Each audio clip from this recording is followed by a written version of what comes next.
Shalom saudaraku sekalian, haleluya, salam sehat, salam tetap semangat untuk mengikuti Bible Study online CK7. Puji Tuhan, saya percaya Bapak Ibu tetap bergairah ya untuk membaca dan belajar bersama-sama, belajar Alkitab dan menikmati hadirat Tuhan. Hari ini kita akan tutup bagian kedua dari kitab Yesaya tentang keselamatan bagi bangsa yang ada di pembuangan. Nah, Yesaya pasal 48 menjadi pokok bahasan kita hari ini ya, dengan judul Tuhan menciptakan masa depan yang baru. Wow, ini judul yang keren. Itu bicara janji, bicara pengharapan yang datang daripada Tuhan kepada umat yang dalam kesesakan.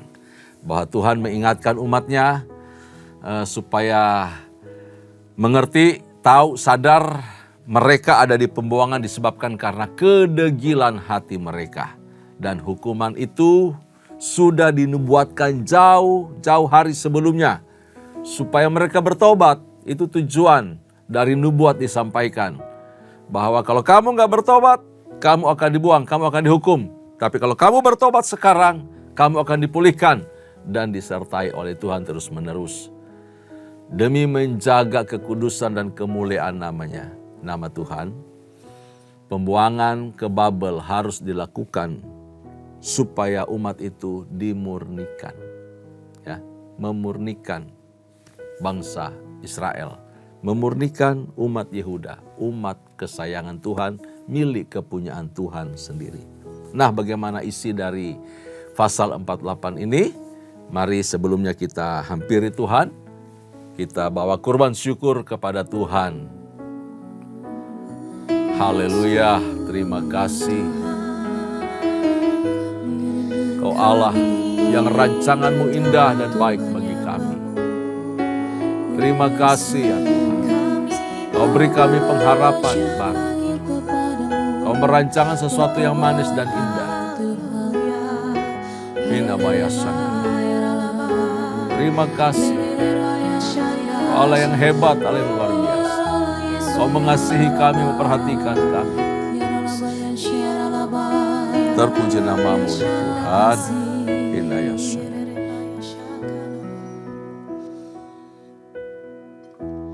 Pujilah aku Tuhan. Cobalah aku Tuhan. Selidiki batinku dan hatiku, mataku tertuju padamu. Aku cinta padamu Tuhan. Aku rindu hadiratmu Tuhan. Aku ingin selalu dekat padamu, menikmati kehadiranmu. Ku nyanyi Hosana bagi Rajaku yang duduk di tahta. Aku muliakan dan ku agungkan, Kau layak disembah. Pujilah aku Tuhan. Cobalah aku Tuhan. Selidiki batinku dan hatiku, mataku tertuju padamu. Aku cinta padamu Tuhan. Aku rindu hadiratmu Tuhan. Aku ingin selalu dekat padamu, menikmati kehadiranmu.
muliakan dan ku agungkan, Kau layak disembah,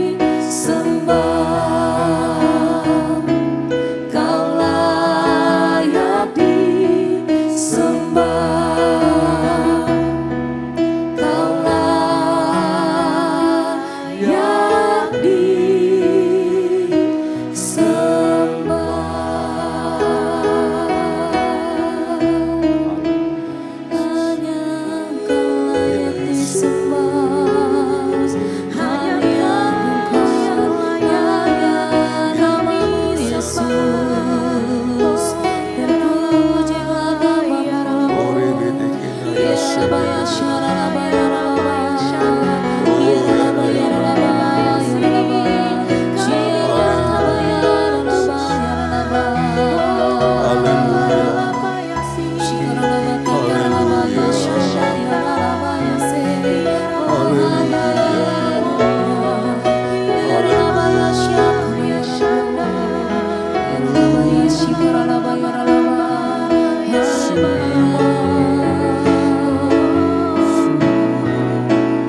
Terima kasih ya Tuhan, dalam segala perbuatan-Mu yang ajaib atas hidup kami, membuat kami kagum dan bangga punya Allah yang hebat seperti Engkau. Terpuji-pujilah nama-Mu ya Tuhan. Kami mengucap syukur untuk kehadiran-Mu di tengah-tengah kami, memimpin, memberkati, menyingkapkan rahasia firman-Mu ketika kami membaca, kami belajar, dan kami menikmati kebenaran firman ini. Terpuji nama-Mu ya Tuhan, dalam nama Yesus. Urapan-Mu turun atas kami, berkat-Mu mengalir kepada kami semua yang mencintai firman-Mu. Kami berdoa dalam nama Yesus, haleluya. Amin, amin, amin. Bapak Ibu kekasih di dalam Tuhan, mari buka Alkitab kita semua, kita langsung baca pasal 48 dari kitab Yesaya, mulai dari ayat pertama sampai ayatnya yang ke-11. Saya akan pandu kita untuk membaca bagian ini, dari ayat pertama sampai ayat yang ke-11 lebih dahulu. Demikian firman Tuhan, Tuhan menciptakan masa depan yang baru. Haleluya. Dengarlah firman ini hai kaum keturunan Yakub, yang menyebutkan dirinya dengan nama Israel dan yang adalah keturunan Yehuda, yang bersumpah demi nama Tuhan dan mengakui Allah Israel, tetapi bukan dengan sungguh-sungguh dan dengan tulus hati. Bahkan mereka menyebutkan dirinya menurut kota kudus, dan mereka bertopang kepada Allah Israel, Tuhan semesta alam namanya. Firman Tuhan, hal-hal yang terjadi di masa yang lampau telah kuberitahukan dari sejak dahulu.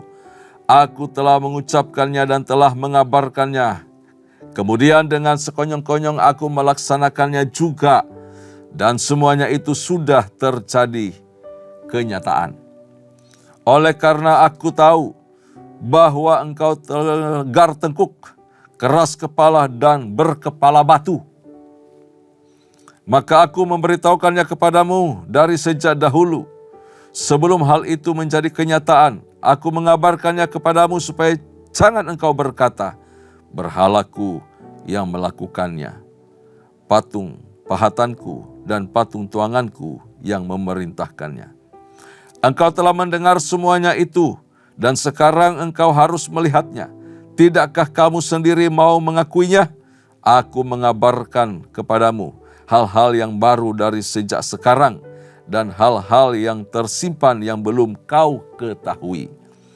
Baru sekarang hal-hal itu diciptakan dan bukan dari sejak dahulu.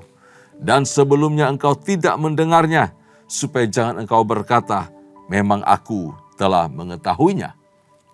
Engkau tidak mendengarkannya, ataupun mengetahuinya. Juga telingamu tidak terbuka dari sejak dahulu, tetapi aku telah mengetahui bahwa engkau berbuat khianat sekeji-kejinya, dan bahwa orang menyebutkan engkau pemberontak sejak dari kandungan. Oleh karena namaku, aku menahan amarahku, dan oleh karena kemasyuranku, aku mengasihani engkau, sehingga aku tidak melenyapkan engkau. Sesungguhnya aku telah memurnikan engkau, namun bukan seperti perak, tetapi aku telah menguji engkau dalam dapur kesengsaraan. Aku akan melakukannya oleh karena aku, oleh karena aku sendiri, sebab masakan namaku akan dinajiskan. Aku tidak akan memberikan kemuliaanku kepada yang lain. Ini gambaran betapa gemesnya Tuhan kepada orang Yehuda, orang Israel. Bahkan untuk menebus mereka, membawa mereka pulang kembali, itu dengan kegemasannya yang luar biasa. Bahwa aku yang melakukannya itu, bukan yang lain. Wow. Diawali dengan pernyataan akan supremasinya Allah atas semua peristiwa yang telah terjadi atas umatnya. Dengan kata lain bahwa baik kejatuhan Yerusalem, proses pembuangan, bahkan nanti kembalinya kelompok sisa yang ada di pembuangan itu, yang disebut kaum remnant ini, akan kembali dari pembuangan Babel. Bahwa sebelum semua peristiwa itu terjadi, Allah telah mengatakannya lebih dahulu kepada mereka melalui para nabi. Kalau kamu tidak bertobat, kamu akan dibuang. Kamu akan sengsara nasibnya. Kotamu, bangsamu, tempat ibadahmu, dan semua kebanggaanmu akan hancur lenyap. Bahkan keturunanmu, rajamu juga akan binasa. Engkau akan keluar dari tembok ini dengan kaki telanjang, dengan pakaian compang-camping. Semua peristiwa itu akan terjadi. Dan benar, di kemudian hari, orang Israel, khususnya suku Yehuda, dibuang dalam 3 tahap. Dari zaman pemerintahan Yoyakin, dan Sedekia. Semua berselang dalam waktu 10 tahun. Bangsa itu digiring ke pembuangan. Wow. Semua apa yang Tuhan nyatakan, singkapkan, sampaikan melalui para nabi, terjadi. Dan sekarang waktunya Tuhan mau kembalikan mereka dari tanah pembuangan. Peristiwa itu pun sudah dinubuatkan, nanti kamu akan kembali. Dan jangan lupa, aku mengatakannya lebih dahulu. kepada kamu bahwa kamu akan dibawa pulang kembali ke kotamu. Kamu akan membangun itu kembali. Kamu akan mendirikan lagi dan beribadah kepadaku. Semua itu dikatakan lebih dahulu sebelum peristiwa itu terjadi. Supaya apa? Orang Yehuda tahu bahwa Tuhan yang melakukannya, bukan mereka. Allah melakukan ini juga untuk mencegah bangsa-bangsa lain, termasuk orang Babel. Atau termasuk yang namanya Media Persia. Lalu mereka berkata, wah, berhalakulah yang melakukannya. Patung pahatanku dan patung tuanganku yang memerintahkannya peristiwa ini bisa terjadi. Yesaya berbicara menentang berhala dan ilah-ilah palsu yang mampu meramalkan dan menanggapi apa saja. Padahal hampa. Dipercayai bisa melakukan itu, tetapi tidak bisa meramalkan, tidak bisa menggenapi. Cuma Tuhan yang bisa merancangkan dan menggenapi peristiwa itu. Cuma Tuhan. Berhala tidak bisa. Berhala tidak tahu, tidak mengerti masa depan. Makanya itu jangan percaya nujum. Jangan percaya orang pintar yang sebenarnya bodoh. Bahkan kita lebih bodoh karena percaya orang bodoh. Itu mengerikan Bapak Ibu Saudara Tuhan. Sudah tahu, setan tidak tahu masa depan. Setan cuma tahu masa lalu. Karena itu dia suka nuduh kita. Dia suka ungkit masa lalu kita. Dan memojokkan kita. Nah kalau iblis, kalau setan memojokkan kita dengan masa lalu kita, ingatkan si iblis, ingatkan si setan akan masa depannya. Dia pasti lari ketakutan. Ya, sebab apa? Kebinasaan, jurang maut menjadi tempatnya. Bapak Ibu Tuhan, nubuat diberikan tidak bertujuan supaya kita dapat mengetahui masa depan. Enggak. Orang Israel, orang Yehuda sekalipun mendengar nubuat tentang hari esok, mereka tidak mengerti, tidak tahu apa yang terjadi di masa depan. Ya. Tidak tahu. Tetapi nubuat itu disampaikan untuk hari esok, masa depan. Kamu nanti seperti ini. Kalau kamu baik-baik keadaanmu, Tuhan pelihara kamu. Tapi kalau tidak, dengar-dengaran sama Tuhan, tidak setia sama Tuhan, maka keadaanmu akan buruk. Itu bicara mengenai penyataan Tuhan kepada umatnya. Ya, tetapi kondisi apa yang akan terjadi nanti, semua orang tidak akan tahu. Tapi nubuat itu akan berjalan dan bekerja dalam medan sejarah, dalam masanya. Karenanya itu nubuat itu bukan untuk diketahui, untuk kita gimana sih ke depannya aku ini. Tidak perlu. Yang perlu kita lakukan adalah belajar setia mulai sekarang. Jadi nubuat itu adalah bicara mengenai bukti penegasan bahwa kita dapat dan harus percaya kepada Tuhan yang merancangkan, merencanakan, menyusun dan menggenapi semua yang baik untuk kita, segala hal yang akan terjadi di masa depan. Tuhan itu mengungkapkan rencana ilahinya kepada orang yang dikasihinya. Kepada orang yang sungguh-sungguh mencari Dia. Yang selalu hormat takut akan Tuhan dan tidak berlaku khianat kepada Dia. Orang Yehuda dikatakan pengkhianat loh. Itu ngeri. Kenapa? Tuhan pelihara mereka. Tuhan kasih hidup mereka. Tuhan yang melindungi mereka. Tuhan yang memberikan mereka daerah, Tuhan memberikan suburan, Tuhan memberi keamanan. Tapi mereka tidak hormat takut Tuhan. Mereka menghina Allah, menajiskan bait Allah. Lalu mereka menyembah berhala-berhala. Mereka menimbulkan sakit hati Tuhan. Aduh, ini mengerikan bangsa Yehuda. Orang Israel merasa lebih superior dari bangsa-bangsa lain mungkin ya. Mereka bangga dengan status mereka. Lalu mereka bersumpah dengan nama Tuhan, menyebut nama Tuhan, menyerukan nama Tuhan, memanggil nama Allah Israel. Tetapi sesungguhnya tidak hidup dalam kebenaran. Tidak hidup di dalam kesalehan. Kesalehan mereka palsu. Mereka jadi bangsa-bangsa yang munafik. Dipertontonkan setiap hari kemunafikan itu. Tidak ada kesalehan yang murni dari kehidupan orang Israel.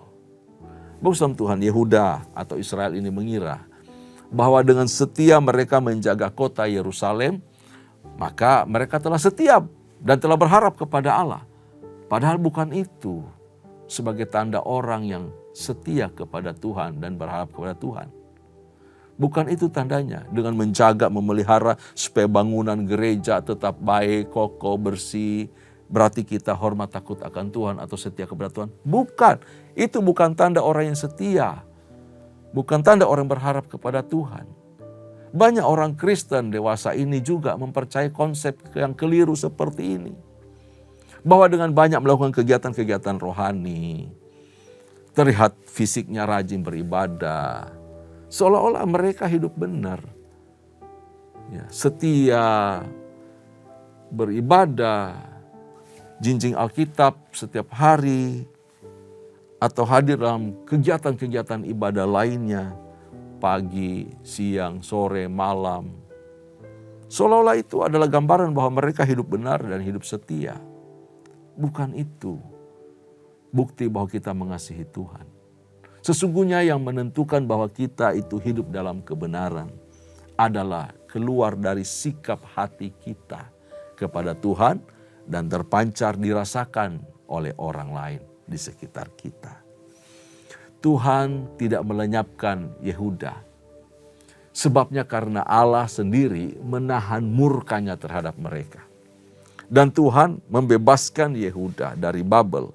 Itu semata-mata karena kasih setia Tuhan. Oleh karena kemurahannya, oleh karena namanya, dia jaga namanya loh.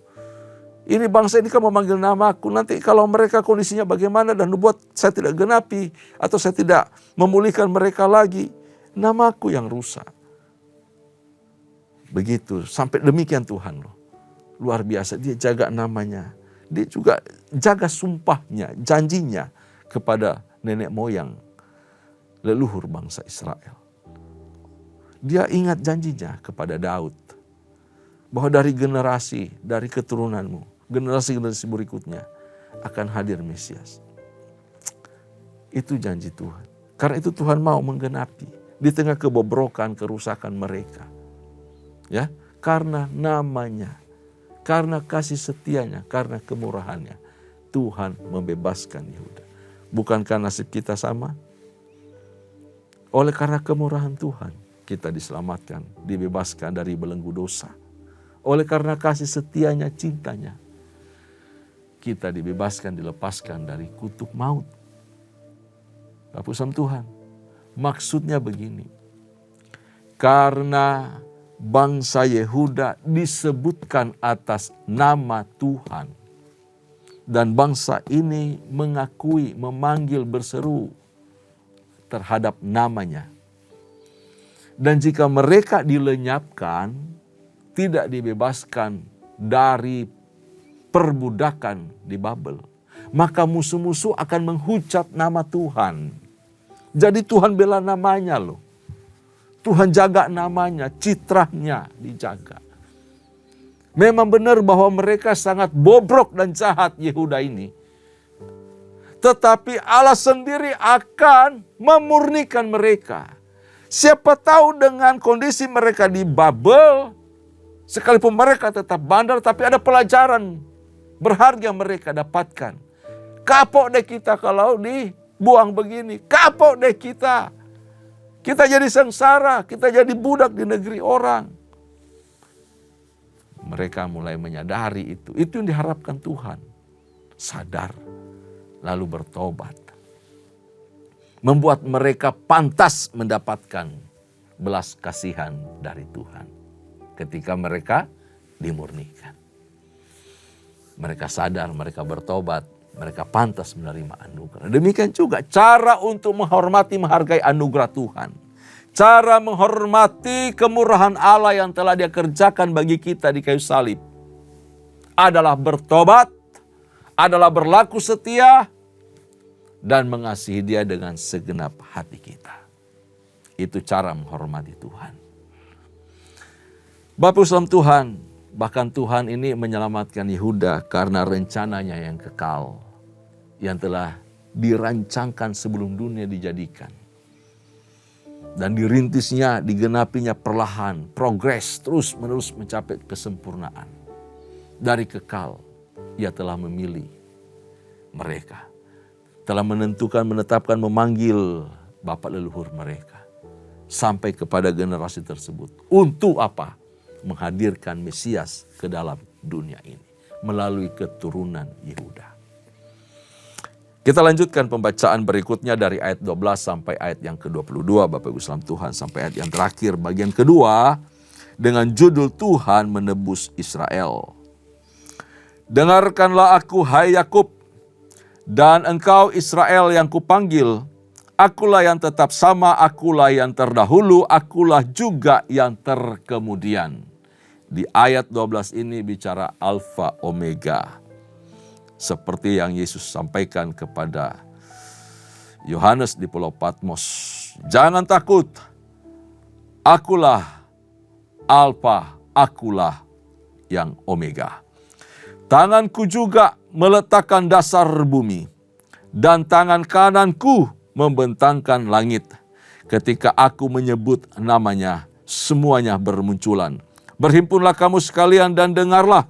Siapakah di antara mereka memberitahukan semuanya ini?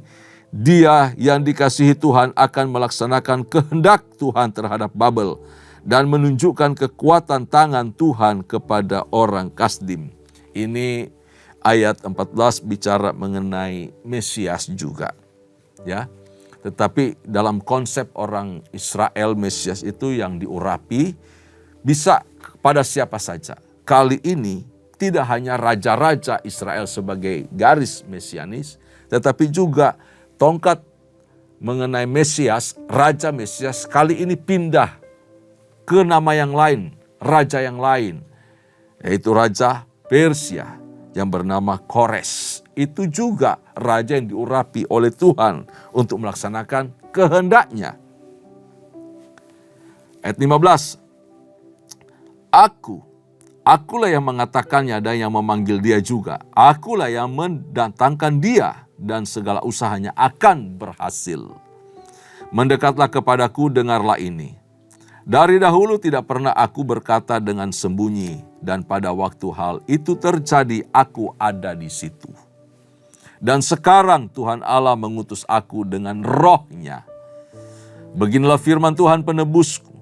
Ya Maha Kudus Allah Israel, akulah Tuhan Allahmu yang mengajar engkau tentang apa yang memberi faedah, yang menuntun engkau di jalan yang harus kau tempuh. Sekiranya engkau memperhatikan perintah-perintahku, maka damai sejahteramu akan seperti sungai yang tidak pernah kering, dan kebahagiaanmu akan terus berlimpah seperti gelombang-gelombang laut yang tidak pernah berhenti. Maka keturunanmu akan seperti pasir dan anak cucumu seperti kersik banyaknya. Nama mereka tidak akan dilenyapkan atau ditiadakan dari hadapanku. Keluarlah dari Babel, larilah dari Kasdim. Beritahukanlah dengan suara sorak-sorai dan kabarkanlah hal ini. Siarkanlah itu sampai ke ujung bumi. Katakanlah Tuhan telah menebus Yakub, hamba-Nya. Mereka tidak menderita haus ketika Ia memimpin mereka melalui tempat-tempat yang tandus. Ia mengeluarkan air dari gunung batu bagi mereka. Ia membelah gunung batu, maka memancarlah air. Tidak ada damai sejahtera bagi orang-orang fasik. Firman Tuhan. Wow, luar biasa. Bapak Ibu salam Tuhan, ada kata yang menarik di sini. Dengarkanlah aku. Ini diulangi lagi. Tadi sudah di ayat pertama, sekarang di ayat yang ke-12. 2 kali. Ini kalimat penting yang menekankan perlunya memberikan perhatian kepada firman Allah. Perhatian yang penuh terhadap firman Tuhan. Penghormatan terhadap Tuhan. Akulah yang terdahulu. Akulah yang terkemudian. Di dalam kitab Yesaya, di nubuat ini ada 3 kali disampaikan kalimat ini. Ya, di pasal 41 ayatnya yang keempat, di pasal 44 ayatnya yang ke-6, juga di pasal 48 ayat yang ke-12 tadi. Bagian B. Ini sama seperti Wahyu pasal pertama ayat 17.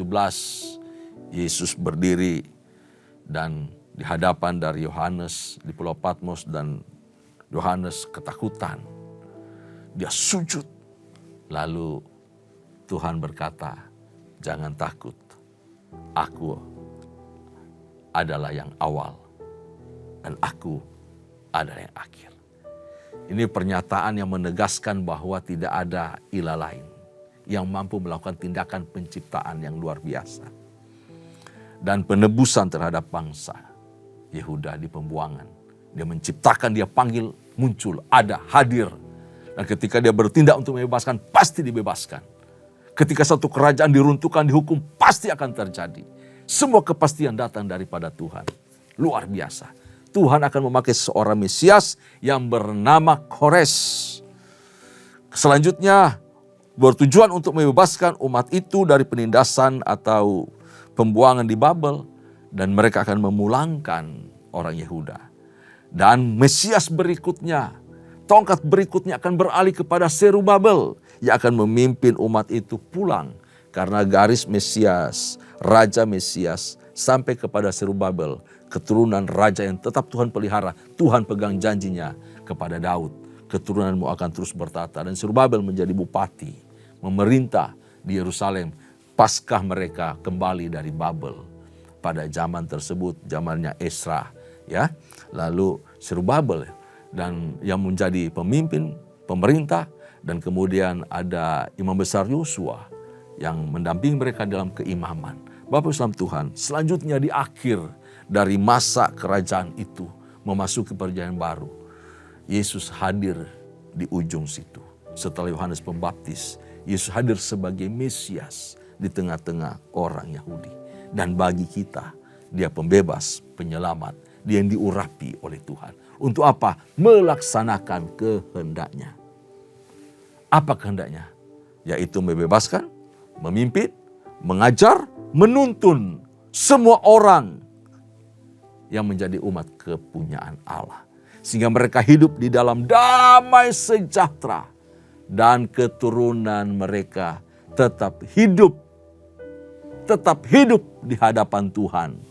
Tetap hidup serta bertambah banyak dan melimpah dengan berkat yang menyertainya. Bapak Ibu kasih dalam Tuhan, dalam nubuat ini janji Tuhan itu begitu indah, begitu luar biasa bagi Yehuda. Dan tentu saja saya percaya nubuat ini juga bagi kita. Amin, bagi kita. Bukan cuma buat mereka yang akan kembali dari pembuangan Babel, tetapi bagi kita juga. Tidak hanya untuk mereka saja, bagi saya, bagi Anda, bagi kita yang hidup di zaman sekarang ini. Semua orang yang mencari dan mengejar kebahagiaan dan damai sejahtera. Mau cari di mana saja, mau tanya sama saja, orang pasti akan namanya mengejar itu sukacita dan damai sejahtera. Mengejar kebahagiaan. Semua orang mendapatkan itu. Betul, semua orang mendapatkan itu. Tapi damai sejahtera dari Tuhan itu hanya diberikan kepada orang yang mencari, mengejar Allah. Menemukan Allah, setia, berlaku setia, hormat kepada Tuhan. Damai sejahtera Tuhan digambarkan di sini tidak pernah kering. Tidak akan pernah kering meskipun di tengah-tengah masalah. Kebahagiaan dari Tuhan akan terus melimpah. Digambarkan seperti gelombang laut yang tidak pernah berhenti. Terus bergulung-gulung. Pernah lihat gelombang di laut? Enggak pernah habis. Terus menerus. Terus bergus. Dari tengah laut menuju ke pantai. Terus menerus. Tidak pernah berhenti. Susul menyusul. Dan keturunan-keturunan orang benar akan hidup di hadapan Tuhan. Wah, pertanyaannya begini. Bagaimana caranya kita mengalami janji Tuhan? Bagaimana caranya kita mengalami damai sejahtera dan sukacita, kebahagiaan yang melimpah ini? Perhatikan di ayat 18. Sekiranya engkau memperhatikan perintah-perintahku. Artinya apa? Tidak menuruti jalan atau kehendak sendiri. Tidak hidup di dalam keinginan diri sendiri. Tidak mengikuti maunya diri sendiri. Tetapi maunya Tuhan. Saudaraku, hidup ini sebenarnya tidak rumit. Apalagi untuk menemukan damai sejahtera dan kebahagiaan dalam hidup. Wah, sekarang ini hal itu menjadi langka Bapak Islam Tuhan.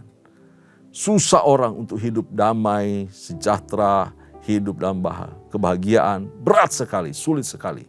Setiap hari cekcok, berantem, bingung, kacau, mumet pikiran. bolak-balik, kepala pusing, darah tinggi, semua hal. Kenapa? Mengejar kebahagiaan dan damai sejahtera menurut kekuatannya. Padahal sederhana, Alkitab bilang apa? Baca firman. Dengar, perhatikan perintah Tuhan. Perintah Tuhan di mana? Di firman Tuhan, di Alkitab ini. Kita cuma disuruh baca firman, renungkan seperti yang kita lakukan sekarang. Engkau akan berbahagia, engkau akan diberkati, engkau akan mengalami sukacita, akan mengalami yang namanya damai sejahtera daripada Tuhan. Minta tuntunan Roh Kudus agar kita mengerti ketika kita baca firman dan memampukan kita untuk melakukan firman itu. Lakukan itu terus-menerus. Maka kita akan disebut orang-orang yang mengasihi Tuhan dengan segenap hati, dengan segenap akal budi, dengan segenap kekuatan kita. Maka kebahagiaan dan damai sejahtera yang melimpah dari Tuhan memenuhi hidup kita. Haleluya. Karena itu pesan atau rangkuman dari pasal 48 ini. Pertama, Tuhan punya rencana dan Dia pegang kendali atas hidup kita. Dia pegang hari esok kita. Apapun situasi kita saat ini, Dia tidak akan biarkan kita sendiri. Dia Allah perkasa, Dia lakukan segala perkara untuk tujuan kebaikan kita. Memberkati kita, menghibur kita. Hal itu dilakukan karena Dia mengasihi kita, mengasihi saya, mengasihi saudara. Dan telah menebus kita. Dia menyelamatkan kita dengan tujuan agar kita hidup hanya bagi Dia. Karena kita milik kepunyaan Tuhan. Amin. Yang terakhir, yang ketiga, hendaknya kita mau memperhatikan firman Tuhan. Maka hidup kita akan berlimpah dalam damai sejahtera dan kebahagiaan yang tidak akan pernah kering. Amin. Tuhan Yesus memberkati kita semua. Kita berdoa. Terima kasih untuk janji firman-Mu bagi kehidupan kami semua. Kami mengucap syukur kami punya Tuhan yang merancangkan kehidupan kami dari awal sampai akhir untuk tujuan kemuliaan nama-Mu. Apapun situasi hidup yang kami alami saat ini, kami belajar percaya kepada Tuhan yang tahu betul siapa kami dan memiliki rancangan hari esok yang indah mulia bagi kami semua. Terima kasih Bapa, terpuji nama-Mu. Kami mengucap syukur, kami menjadi milik-Mu. Kami kepunyaan-Mu dan kami hidup di dalam firman-Mu. Gairahkan terus hidup kami untuk mencari Tuhan, merindukan firman-Mu, membaca, merenungkan dan hidup di dalamnya. Terpuji nama-Mu, berkat-Mu atas kami. Dalam nama Yesus. Kekasih-kekasih Tuhan, mari sebelum kita berpisah, arahkan hatimu di hadapan Tuhan dan terimalah berkat serta anugerah. Melimpah dari Allah Bapa. Kasih sayang dari Tuhan kita Yesus Kristus serta persekutuan dengan Allah Roh Kudus menyertai kita semua. Mulai hari ini sampai parusia Tuhan datang pada kali yang kedua bahkan sampai selama-lamanya. Setiap kita yang percaya dan diberkati sama-sama katakan amin. Amin. Tuhan Yesus memberkati kita semua. Shalom.